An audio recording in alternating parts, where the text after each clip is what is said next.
को बरतें और शीघ्र जितना भी बचा हुआ जो भी जिसका इसका नाम डला है उसमें जो आरोपी है उसको तुरंत गिरफ्तार करें, अन्यथा हम लोग फिर आगे मैं प्रशासन को भी जागरूक कर दूं कि अगर आप अपना काम सही तरीके से नहीं करें तो मैं ऊपर डीएम तक जाऊंगी।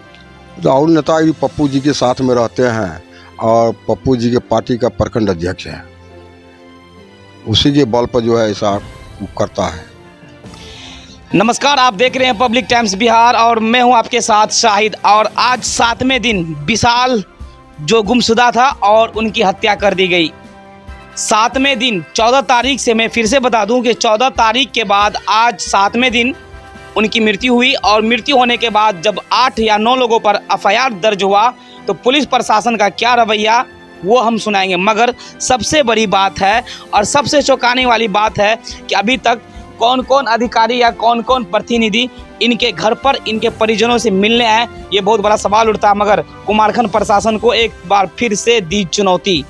रुको जरा से, तो आइए हमारे बीच उनके परिवार है, उनके परिजन है। मगर सबसे बड़ी जो बड़ी बात है, कुमारखंड प्रखंड के प्रमुख साहिबा हैं और प्रमुख जनप्रतिनिधि लोग भी हैं, मौजूद हैं, उनसे हम बात करेंगे। मगर सबसे पहले हम उनसे बात करेंगे जो प्रमुख जनप्रतिनिधि है। इस तरह का घटना लगातार कुमारखंड प्रखंड के अंदर होता जा रहा है और पुलिस प्रशासन अगर बात करे, चोरी की बात करें, मैं फिर से, क्योंकि जिस तरह से मैंने खबर कवरेज किया, बहुत सारे चीज़ों को मैंने सामने देखा और बहुत सारा चीज़ मुझे झेलना पड़ा, मगर उससे फ़र्क नहीं पड़ता क्योंकि हमारा काम है सच्चाई को दिखाना।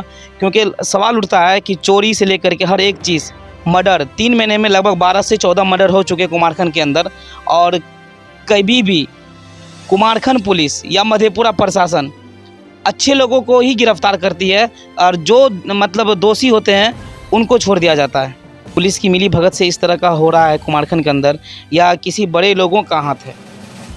बहुत ही दुख हुआ ये बात सुनकर, जिनका बेटा का मर्डर हुआ। और आने वाले समय में इस तरह का मर्डर पहले भी होता है, हो रहा है, और पुलिस बहुत ही सुस्ती है इस मर्डर को लेके। अभी तक 2 ही आरोपी गिरफ्तार हुआ है, अभी शेष जो बचा हुआ है वो अभी तक नहीं हुआ है, जो मुख्य आरोपी है। हम पुलिस प्रशासन से अपील करेंगे कि वो जल्द से जल्द बरतें और शीघ्र जितना भी बचा हुआ जो भी जिसका इसका नाम डला है उसमें जो आरोपी है उसको तुरंत गिरफ्तार करें, अन्यथा हम लोग फिर आगे जाएंगे, डीएम के पास जाएंगे, ज़रूरत पड़े तो मुख्यमंत्री के पास जाएंगे इस चीज़ को लेके, और धरना पे भी बैठेंगे यदि इस तरह का सुस्ती रहा प्रशासन का तो। इसीलिए हम प्रशासन से सिर्फ यही कहना चाहेंगे, जल्द से जल्द आप गिरफ्तार करें और पीड़ित परिवार को, उसका बेटा तो वापस नहीं हो सकता है, लेकिन कम से कम थोड़ा दिलासा होगा कि चलो जो मेरा बेटा नहीं है, कम से कम उसका जो मर्डर किया है उसको सज़ा तो मिल गया, सांत्वना तो मिलेगा, लेकिन उसका बेटा वापस तो आ नहीं सकता। इसीलिए प्रशासन आप जल्द से जल्द उन्हें गिरफ्तार करें। प्रमुख प्रतिनिधि थे, प्रमुख साहिबा से बात करते हैं। अगर प्रमुख साहिबा की बात करें, जिस तरह से ये लगातार वर्क करती है महिलाओं को लेकर के, भ्रष्टाचार को लेकर के, मतलब इस विषय में इनका क्या कहना है? लगातार बार बार कुमारखंड में मर्डर और हत्या होता, मगर प्रशासन कभी भी उस पर एक्शन नहीं ले रही। आज 7वें दिन हो चुका है, अभी तक पुलिस मात्र 2 लोगों को गिरफ्तार की। इस विषय में आपको क्या लगता है कि पुलिस की क्या कार्रवाई हो रही है और परिजनों को क्या लगता है इंसाफ मिल पाएगा या नहीं?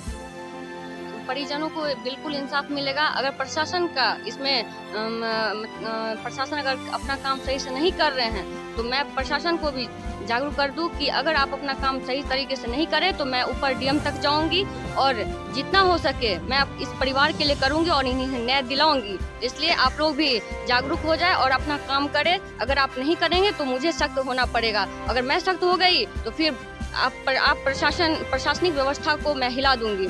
इसलिए मुझे जल्द से जल्द न्याय चाहिए और जो भी दोषी है उन्हें तुरंत गिरफ्तार करें और इसकी ताकि इन परिवार को न्याय मिले।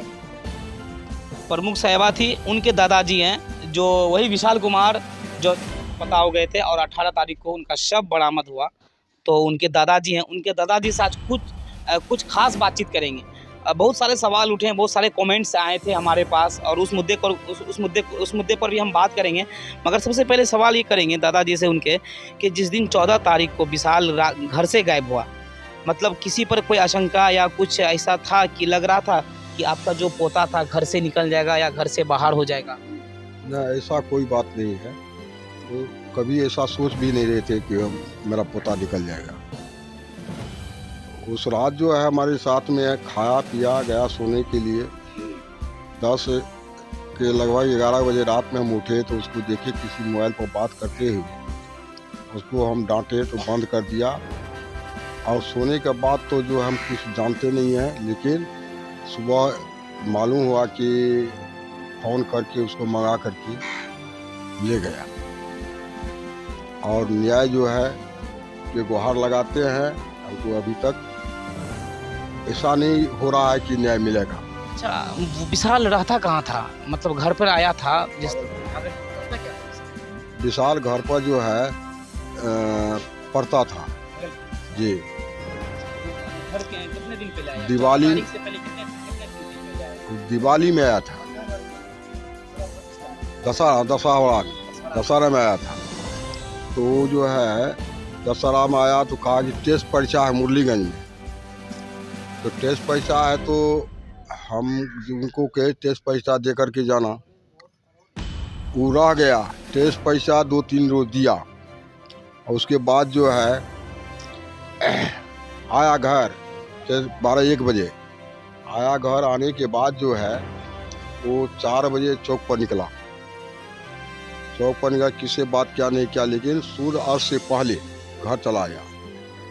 और सूर्य अस्त के पहले घर आया तो उसको जो है जा कर के ऊपर में रूम में जो है सो गया। खाने के टाइम हुआ, उसको मंगाया गया और हमारे साथ में खाया, सोने के लिए गया।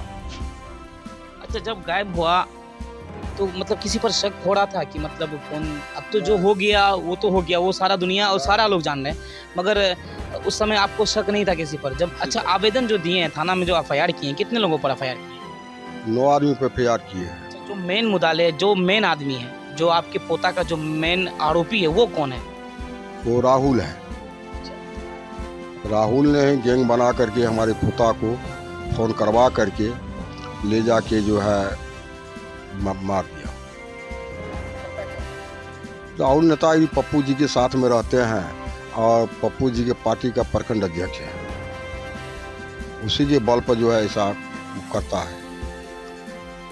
एक तरफ सरकार अभियान चलाती है, पहले हम सुशासन कहते थे क्योंकि माननीय नीतीश कुमार जी अपने आप को एक सुशासन के रूप में डाले थे। अब महागठबंधन की सरकार, और जब से महागठबंधन की सरकार आई है, लगातार हत्या, छीन, रेप, इस तरह का मामला हमारे बिहार से लेकर के कश्मीर तक, मतलब अगर उसका कैलकुलेशन करें तो कम नहीं है। मगर फिर भी सवाल उठता है कुमारखंड प्रशासन के ऊपर। 7 दिन हो गया है, कितने लोगों को गिरफ्तारी हुई है? 7 दिन होने के बाद 2 आदमी को गिरफ्तारी की। उसके बाद जो अभी तक जो है कोई काम नहीं करते हैं। सुस्ती बातचीत हो रही है? जी हाँ, बात हुआ था, कहा कि हम अपना काम कर रहे हैं, तो आप भी जो है थोड़ा मदद कीजिए। यही क्या बोला। लग रहा है कि कब तक इंसाफ मिलेगा? हमको लगता नहीं है कि जो है बड़ाव के से होगा। बहुत सुस्त आदमी है। क्या मांग करते हैं? मांग हमको न्याय चाहिए। और जो मर गया तो वापस नहीं हुआ, लेकिन गलत आदमी को तो सजा मिलना चाहिए। अच्छा, मेन आरोपी कितने लोग थे इसमें? इस घटने को अंजाम देने के लिए जो मेन आरोपी है, जैसे आप लोगों के अंदर मेन आरोपी होता है, जैसे आपने एक नाम बताया राहुल, और भी तो कोई मेन आरोपी होंगे? मेन आरोपी घर से निकलने के लिए इसलिए कहते थे नहीं निकलिए कि पढ़ने वाला लड़का था, संपर्क में जो है चलाएगा तो खराब हो जाएगा, इसलिए उसको मना करते थे। कल मैंने आपका बयान देखा था, एक प्रेस वाले के पास आप बोल रहे थे कि कुछ पैसे की लेन देन है और कुछ गाड़ी वगैरह का लेन देन है, इसी को लेकर के मतलब हत्या। क्या लगता है कि 10,000 में कोई किसी का हत्या कर देना? 1 रुपया के लिए भी हत्या होता है। कभी कभी पेपर में पढ़े हैं, पान बीड़ी सिगरेट के लिए जो पैसा नहीं तो उसमें भी गोली चला देता है। इससे क्या होता है, एक रुपया की 12,000 की सवाल है, उसका उसका बात नहीं, यदि आपका बात बराबर नहीं मानेंगे तो आप क्या हमसे दुश्मनी नहीं कर सकते हैं? अच्छा, क्या लगता है आपको कि जो मेन आरोपी है वो गिरफ्तार हो पाएंगे या नहीं? हमको तो नहीं बुझा रहा है कि वो गिरफ्तार हो पाएंगे। वो तो बहुत आपके करीबी थे ना। हाँ, बहुत करीबी थी। जब तक लाश नहीं मिले थे ना, तब तक हमको ये था कि मतलब वो ऐसा काम ही कर ही नहीं सकता है, कारण रिलेशन में था मेरा। लाश मिलने के बाद पता कंफर्म हम हो गए नहीं, इसी का काम है, यही मारा है। उसके बगल में लाश मिला। वो तो आपके साथ थाना पर वो तो आपके साथ थाना पर एफआईआर करने भी गए, आवेदन देने भी गए। हाँ, उसको बुलाए थे हम, उसको सूचित किए थे, मेरा कुटुंब है, आप आइए मदद कीजिए हमको। ठीक, इसी में आया थे, वो आए थे, थाना गए थे। और आदमी कुछ लोग है उसका विशाल का दोस्त और से पूछ रहे थे हम, तो बोला कि नहीं उसी के यहाँ है, लेकिन हमको कभी भी विश्वास नहीं उसके यहाँ है। 15 तारीख से उसका दोस्त और सब बोल रहे थे उसी के यहाँ देखिए, वही मरवा दिया होगा, नहीं तो कुछ क्या होगा। किसके यहाँ? राहुल के यहाँ। समस्या बहुत है। अब प्रशासन के ऊपर है कि प्रशासन कब तक। देखिए, ये उनकी माँ है, उनकी माताजी है और इनके परिजनों हैं यहाँ पर, परिजन लोग हैं। देखिए हाल, देखिए घर का, दिखाइए ज़रा सा कि मतलब रो रो करके क्या हाल हो गया है। और एक तरफ बिहार सरकार ये दावा करती है कि हमने बिहार के अंदर भ्रष्टाचार और जो क्रिमिनल है, जो नक्सलाइट है, उनको हम ख़त्म करते हैं। मगर सबसे बड़ा सवाल उठता है कि आखिर कब तक बिहार में। और मोहम्मद सबीर। अच्छा, के मारलकै रे विशाल के, पता है? हमरा का जाने छी जे राहुले लै गेलै ओकरा पटिया के एठना से फोन क्या के लै गेलै है। ऊपर में रहे सुतल रहे तो वो फोन क्या ओकरा फोन करलकै अलगे बलगे से, ओकरा लै गेलै है। वो फोने पर ओकरा मंगा लेलकै। अच्छा, और भी लोग हैं? आप यहीं के रहने वाले हैं? अच्छा, क्या लग रहा है आपको कि विशाल का जो हत्या, विशाल नाम था, विशाल का जो हत्या हुआ वो किसने किया? देखिए, सब कह रहा है राहुल किया है, उसके बाद जो है अमरदीप किया है, आकाशदीप किया है।